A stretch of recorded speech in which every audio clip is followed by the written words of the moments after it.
ലളിതമായ ജീവിതമായിരുന്നു പ്രവാചകപുത്രി ഫാത്തിമ ബീവിയുടേത്. തോലിൻ്റെ ചെരുപ്പും തിരുനബി സമ്മാനിച്ച പുല്ല് നിറച്ച തലയണയും കയർ പിരിച്ചു കെട്ടിയുണ്ടാക്കിയൊരു കട്ടിലുമായിരുന്നു വീട്ടുപകരണങ്ങൾ.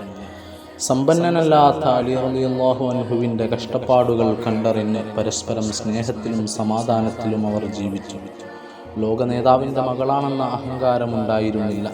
സുഖജീവിതത്തിനായി ഭർത്താവിനെ ബുദ്ധിമുട്ടിച്ചതുമില്ല. വീട്ടുജോലികളെല്ലാം ബീവി തന്നെ ചെയ്തു. വളരെ ദൂരെ നിന്ന് ചുമലിൽ വെള്ളം ചുമന്നു കൊണ്ടുവന്നു. ഒന്നിനും അവർ പരാതിപ്പെട്ടില്ല.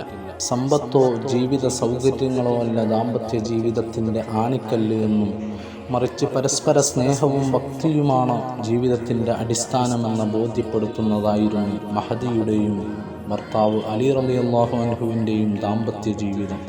ഇതായിരുന്നു അവർ ലോകത്തെ പഠിപ്പിച്ചത്.